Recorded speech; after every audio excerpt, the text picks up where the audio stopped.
لله نحمده ونستعينه ونستغفره ونعوذ بالله من شرور أنفسنا ومن سيئات أعمالنا من يهده الله فلا مضل له ومن يضلل فلا هادي له أشهد أن لا إله إلا الله وحده لا شريك له وأشهد أن محمدا عبده ورسوله لا نبي بعده اللهم صل وسلم على سيدنا محمد بن عبد الله وعلى آله وصحبه ومن والاه ولا حول ولا قوة إلا بالله أما بعد فيا عباد الله أوصي نفسي وإياكم بتقوى الله فقد فاز المتقون قال الله تعالى في القرآن الكريم وهو أصدق القائلين يا أيها الذين آمنوا اتقوا الله وكونوا مع الصالحين صدق الله العظيم. Saudara kaum muslimin, jamaah Jumat yang dimuliakan dan dibanggakan oleh Allah Subhanahu wa taala. Sekarang kita berada di tahun politik. Biasanya berdasarkan pengalaman, kalau datang tahun politik mendekati tahun 2024, biasanya ketegangan, konflik itu akan mulai meningkat. Dan biasanya akan banyak kubu-kubu yang terbentuk. Yang kubu-kubu ini masing-masing akan mendukung orang yang dijagokannya. Dan biasanya ketika kubu terbentuk, maka yang akan muncul adalah serangan-serangan. Baik serangan secara verbal, dengan lisan, dengan mengucapkan kalimat-kalimat yang tidak pantas, kalimat-kalimat fitnah, kalimat-kalimat yang dalam bahasa politik disebut dengan black campaign atau disebut dengan kampanye hitam. Menjelekkan satu orang, menjelekkan yang lain dan seterusnya. Baik itu antar umat beragama maupun inter umat beragama. Baik itu antara umat Islam dengan umat non-Islam ataupun di kalangan umat Islam sendiri. Itu biasanya terjadi. Dan pengalaman itu membuktikan seperti itu. Dan biasanya ketika itu terjadi di antara umat Islam, maka itu bisa membahayakan kesatuan umat Islam, bisa membahayakan persaudaraan umat Islam atau ukhuwah Islamiyah. Dan ukhuwah Islamiyah ini adalah fondasi dasar masyarakat di mana Nabi Muhammad SAW membangun masyarakat Madinah. Jadi kalau kita baca sejarah Islam, pada saat ketika Nabi Muhammad SAW itu hijrah bersama para sahabat dari Mekah ke Madinah, yang para masyarakat Mekah yang hijrah ke Madinah disebut dengan Al-Muhajirin, dan masyarakat pribumi Madinah yang menerima umat Islam yang hijrah kepada mereka disebut dengan kaum Ansar. Strategi Nabi pada saat ketika mereka datang ke Madinah, yang pertama kali dilakukan adalah membangun persaudaraan, membangun ukhuwah Islamiyah di kalangan sahabat Muhajirin dan sahabat Ansar. Dan itu diceritakan dalam Al-Quran.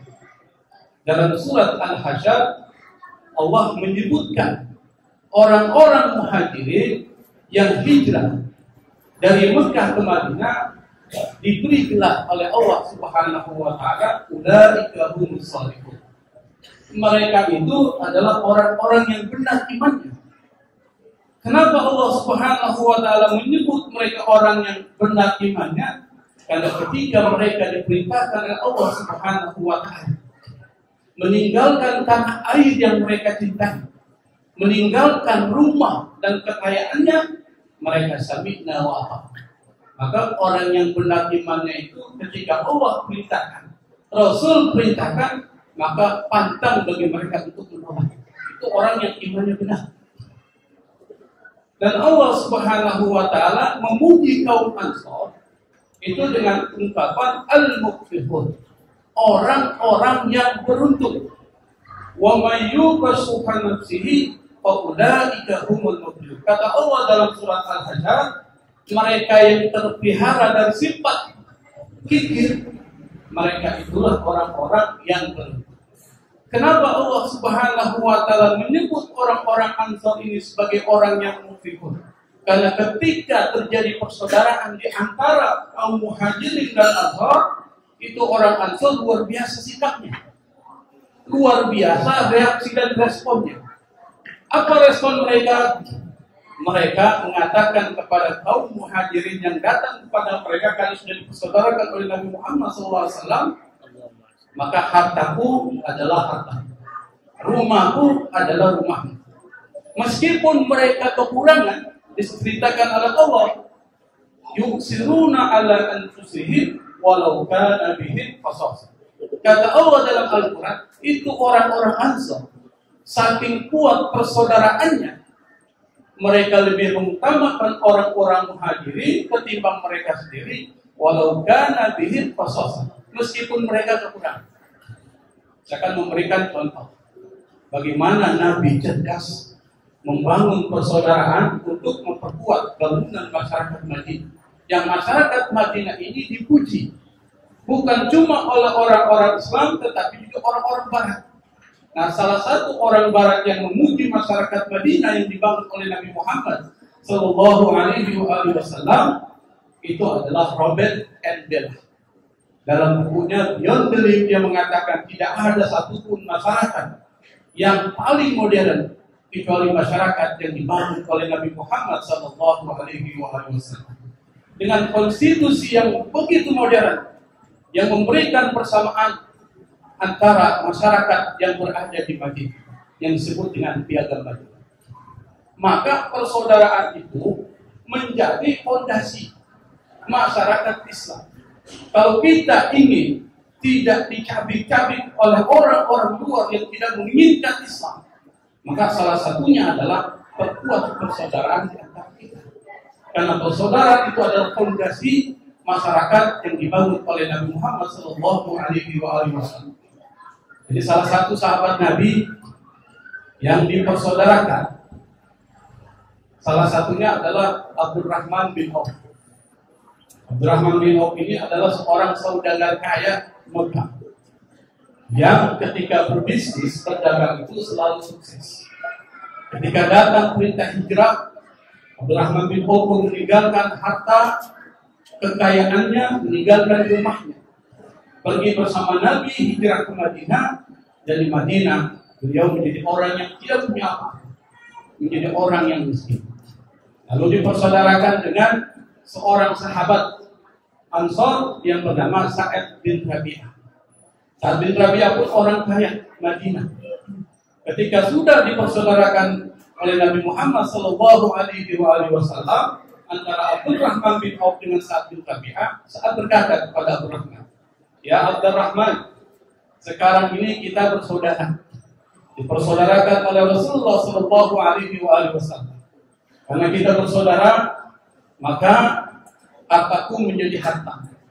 Saya punya harta melimpah. Saya akan bagi dua harta saya. Sebagian saya berikan kepada engkau, sebagian menjadi milik saya." Bukan hanya itu, dia juga mengatakan, "Saya punya istri lebih dari satu. Kalau engkau berminat terhadap salah satu dari istri saya, tinggal kau katakan saya akan ceraikan dia dan engkau bisa nikah." Ini persaudaraan yang luar biasa yang dibangun oleh Nabi Muhammad Sallallahu Alaihi Wasallam. Saudara kaum muslimin, jamaah Jumat yang dimuliakan oleh Allah Subhanahu wa taala. Lalu bagaimana caranya kita membangun ukhuwah di kalangan umat Islam yang sekarang ini rentan bisa pecah karena memasuki tahun-tahun politik. Yang kita tahu tahun politik ini adalah tahun yang banyak memecah belah umat Islam. Yang pertama, yang diajarkan oleh Rasulullah Shallallahu Alaihi Wasallam untuk memperkuat fondasi ukhuwah di antara kita adalah perbanyak silaturahmi atau perbanyak silaturahmi. Kenapa kita harus memperbanyak silaturahmi? Supaya hubungan kekeluargaan kita, persaudaraan kita tidak putus. Saking hebatnya silaturahmi, sampai Nabi Muhammad Shallallahu Alaihi Wasallam mengatakan dalam sebuah hadis sahih, beliau mengatakan, "Man ahabba ayyubsata fi rizqihi wa yumsa'at lahu fi atharihi falyasil rahim." Barang siapa, kata Nabi, yang ingin diperluas rezekinya dan diperpanjang umurnya, maka kuncinya adalah, kata Nabi, falyasil rahim, maka sambung tali silaturahim. Konsep Islam itu sederhana. Kalau kita ingin diperluas rezeki, diperpanjang umur, Islam memberikan satu konsep yang sangat sederhana, sambung tali silaturahim. Nah, bagaimana logika memahami hadis ini? Yang pertama, silaturahmi mempunyai hubungan dengan perluasan rezeki. Itu silaturahmi kalau dalam bahasa marketing disebut dengan networking, membangun jaringan. Networking itu adalah salah satu kunci untuk membangun bisnis. Kalau kita membangun satu perusahaan, membangun satu pabrik, tapi kita tidak mempunyai jaringan, maka sulit bagi pabrik itu untuk memasarkan produknya. Kalau kita punya bisnis, tapi kita tidak mempunyai networking jaringan, maka sulit bagi bisnis kita akan melebarkan sayap. Nah, networking dalam bahasa agama disebut dengan silaturahmi. Jadi logis apa yang dikatakan oleh Nabi Muhammad SAW bahwa silaturahmi itu bisa memperluas dan memperbanyak rezeki kita, itu logis. Yang kedua, silaturahmi itu mempunyai hubungan dengan memperpanjang umur. Jadi bapak-bapak, kalau kita ingin memperpanjang umur kita, salah satu konsep yang diajarkan oleh Nabi Muhammad SAW adalah memperbanyak silaturahmi. Dan ini ternyata ada satu penelitian. Yang penelitian ini dilakukan oleh orang-orang barat. Biasanya yang banyak melakukan penelitian terkait dengan persoalan hadis Nabi Muhammad SAW itu biasanya orang-orang barat. Jadi ada dua orang ahli epidemik di negara Amerika Serikat yang melakukan penelitian tentang gaya hidup dan kesehatan orang-orang yang berada di wilayah distrik Alameda, California. Dan penelitian itu dilakukan dari tahun 65 sampai 1970. Jadi waktunya itu panjang. Yang di dalam bahasa penelitian disebut dengan longitudinal study. Riset yang membutuhkan waktu yang panjang. Hasil penelitian tersebut membuktikan bahwa orang yang tertutup, eksklusif, tidak mau melakukan silaturahmi, tidak mau berkunjung kepada keluarga dan kerabatnya, tidak pernah menghadiri pertemuan-pertemuan seperti majelis-majelis taklim misalnya, itu ternyata tingkat matinya 3 kali lebih tinggi. Jadi 3 kali lebih tinggi daripada orang yang sering menziarahi, mengunjungi saudara dan kerabatnya, sering menghadiri pertemuan-pertemuan atau majelis-majelis. Artinya apa? Kata penelitian ini disebutkan yang paling hidupnya lebih panjang adalah orang yang sering menyambung tali silaturahmi. Bukan hanya itu, bahkan ada satu yayasan. Yayasan itu namanya MacArthur Foundation. Dia juga mengatakan bahwa orang-orang yang tua, umurnya sampai 100 tahun lebih, Kok bisa sampai seperti itu umurnya? Ternyata adalah orang-orang yang sering menghadiri pertemuan-pertemuan di barat. Anda bisa bayangkan. Jadi ada korelasi dan hubungan yang sangat erat antara orang-orang yang sering menjalin tali silaturahmi dengan perpanjangan umur atau perpanjangan usia. Jadi apa yang dikatakan oleh Nabi Muhammad SAW itu terjawab. Itu salah satu cara untuk memperkuat ukhuwah dan persaudaraan di antara kita. Saudara kaum muslimin, jamaah Jumat yang dimuliakan oleh Allah Subhanahu wa taala. Cara yang kedua untuk memperkuat ukhuwah Islamiyah di antara kita yang menjadi fondasi masyarakat Islam di Madinah yang dibangun oleh Nabi Muhammad SAW adalah jangan mudah terprovokasi. Jadi yang kedua adalah jangan mudah terprovokasi. Islam sudah mengajarkan 14 abad yang lalu, Islam sudah mengajarkan satu prinsip dasar. Apa kata Islam dalam Al-Quran? Sebutkan, ya ayyuhalladzina amanu in ja'akum fasiqun binaba'in fatabayyanu an tusibu qauman bijahalatin fatusbihu ala ma fa'altum nadim. Kata Allah dalam Al-Quran, wahai orang-orang beriman, in ja'akum, jika datang kepada kalian satu berita yang dibawa oleh orang-orang fasik, fatabayyanu, maka kata Allah, fatabayyanu, jangan langsung terima, tapi lakukan yang disebut dengan tabayyun. Tabayyun itu dari kata bana. Bana itu nanti muncul kata bayyin. Bayyin itu artinya jelas, bukti, bayyinah itu jelas, sampai jelas informasi itu. Jadi kalau informasi itu dibawa oleh orang yang kita ragukan kualitasnya, kualitas moralnya, jangan langsung diterima, tapi lakukan tabayyun. Kalau dalam bahasa sekarang namanya verifikasi atau cross check, dicek dulu. Kenapa?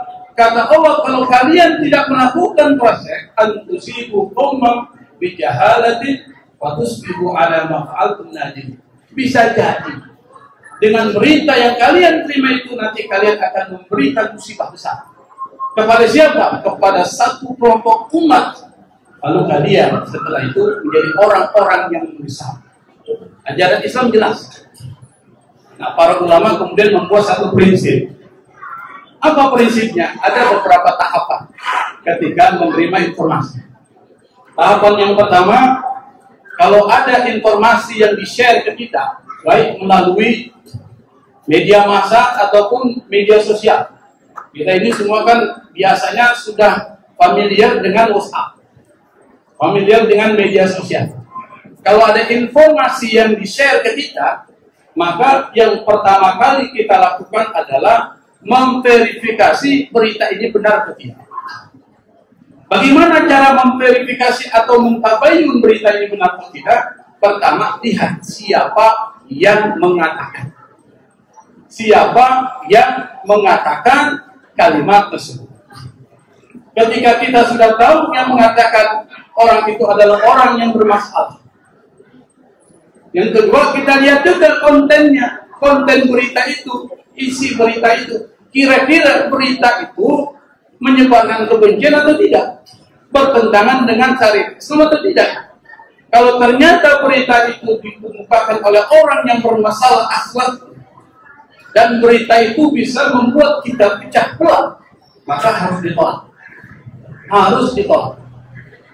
Kalau ternyata berita itu benar, disampaikan oleh orang yang benar, maka berita itu jangan langsung di-share, jangan langsung dibagikan dulu.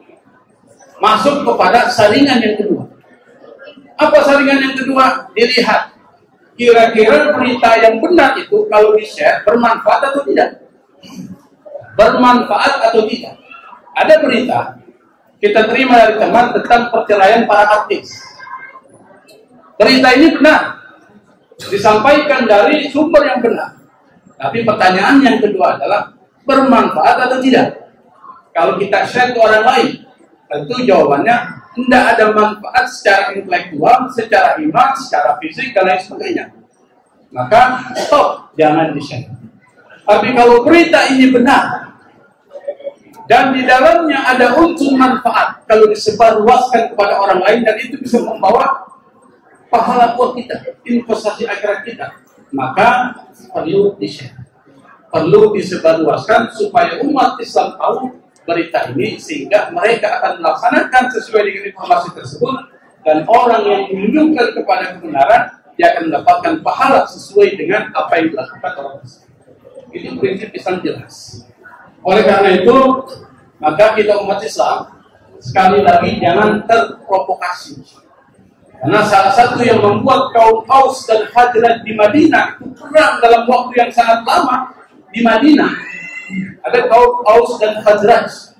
Sebelum datang mereka kepada Nabi, minta Nabi jadi mediator. Itu mereka berperang, pada mereka itu adalah kakak adik.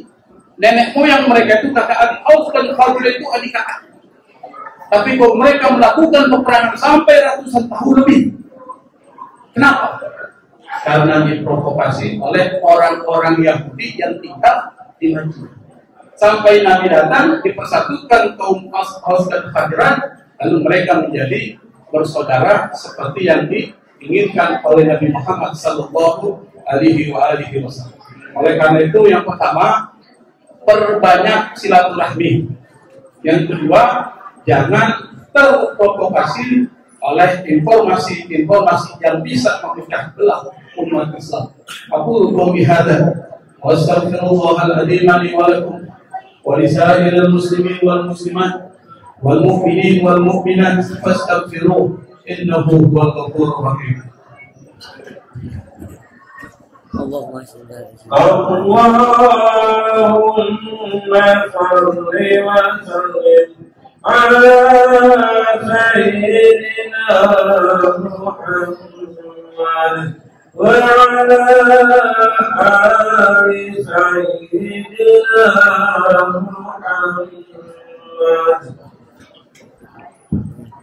الحمد لله القوي سلطان الواضح برهان المقصود في الوجود كرامه وإحسانه. أشهد أن لا إله إلا الله تعالى مجده وعظم شانه، واشهد ان محمدا رسول الله حسنت اخلاقه واتباعه. اللهم صل وسلم على سيدنا محمد وعلى اله وصحبه اجمعين. اما بعد، فيا ايها المسلمون اتقوا الله واعلموا رحمكم الله ان الله سبحانه وتعالى يقول: وبقوله يهتدي المهتدون إن الله وملائكته يصلون على النبي يا أيها الذين آمنوا صلوا عليه وسلموا تسليما. اللهم صل وسلم على سيدنا محمد وعلى آل سيدنا محمد كما صليت وسلمت على إبراهيم وعلى آل إبراهيم في العالمين إنك حميد مجيد. وارض اللهم عن الخلفاء الراشدين ساداتنا أبي بكر وعمر وعثمان وعلي، وعن بقية الصحابة والتابعين وتابع التابعين ومن تبعهم بإحسان إلى يوم الدين، وأنا معهم برحمتك يا أرحم الراحمين. اللهم اغفر للمؤمنين والمؤمنات والمسلمين والمسلمات والأحياء منهم والأموات، ربنا آتنا في الدنيا حسنة وفي الآخرة حسنة وقنا عذاب النار.